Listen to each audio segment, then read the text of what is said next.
All right, Pacquiao Thurman. What do you think about that fight? I think Pacquiao, because he has more firepower. Thurman has that type of wild style, just slightly, and I'm starting to think he's dependent on that one punch a lot instead of just letting his hands go. And Pacquiao has power in both hands, and that comes with the speed. We see his legs the size of tree trunk, so the power is there. So I got Pacquiao on this one. By decision or stoppage? Decision. I don't think no one will get stopped this fight. But I could be wrong. It's boxing. Anything can happen. Now, you're close stablemates with J-Rock. He shocked the world. What do you have to say about his mind frame going into that fight?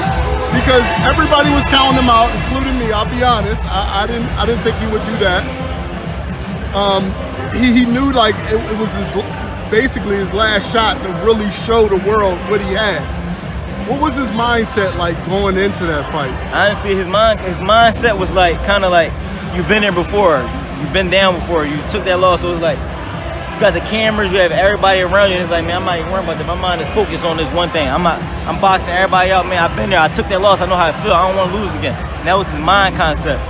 We in the same gym, and we didn't even speak to each other majority of the training camp because we both was so in tuned in our fights coming up. Wow. It wasn't nothing personal. It's just that we knew we had a damn mission and an objective to complete. Right. So his mind frame was just kill, not literally kill, but his mindset was just kill, win, beat, still exactly capitalize off this moment and make it a done deal. And he came up and he showed up, and now he showed other people that you can always come back from one hell of a loss. And at that, everybody's treating him different now. Everybody's acting like that knockout never happened. And I love that he's gained his confidence back, and I love that he's showing the maturity level that he did when he did take that loss. He went in the shell. He felt bad. Got the way social media is to bash you. They keep you scrolling your timeline or whatever. You see that clip replaying. You got to deal with that.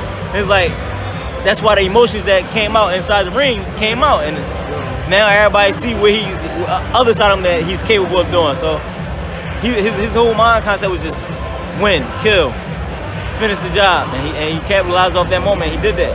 Who would be a tougher fight for him, Tony Harrison or Charlo? In the fact that they're fighting for the WBC strap, and obviously I believe most likely Tony Harrison, and I say that because the kind of style he has, the laid-back boxing type. It'll be a more technical fight, being as though Charlo applies the pressure. You can always smother those type of opponents, or you can easily box those type of opponents. But when you have a slick, not so slick, but you had a awkward, long, kind of boxy type of fighter in front of you, it'll be a chess match a little bit. Who did you have on the first one? On the first one, what? I had Charlo at first, but then as I started looking at it, he was tapping his head back. He's pushing his head back with that jab way too much. And the Charlos, they have this. They some mean fighters. I like the Charlos, but they're mean fighters, and sometimes that meanness gets in the way of the objective. Right. Their power gets in the way of their objective to capitalize off those moments and win. Right. So maybe if they stop relying on their power so much and start getting a little bit more technical and showing their skill, maybe unbeatable. Now talk about another Philly fighter that we have coming up, Jerron Edis. We don't want to leave him out of the equation. Oh, he's next up. He's next up. And I believe a couple more fights, he definitely will be ready for the world champions or that top contender, that top tier level. Right. But he's ready. He's more than ready. You mentioned Errol Spence. Jerron and Errol Spence. Granted, he gets a couple fights and gets suited for that fight. How would that fight play out? Boots is kind of stringy. Well, that's what we call him, Jerron Boots and right. Boots kind of stringy, but I feel as though be stringy.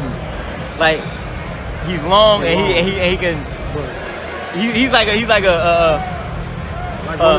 bigger like a bigger Purnell as far as like the punch, the exclusiveness. Like y'all get what I'm trying to say. I'm messing up a little bit, but So I think he's still a little young. He can grow some more. Not taking anything away from him, he's good, he's ready, but he still can grow a little bit more to make sure he's all the way 100% ready before he can jump.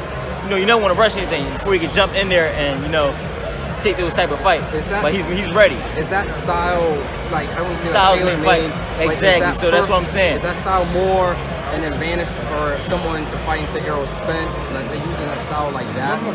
I would say so.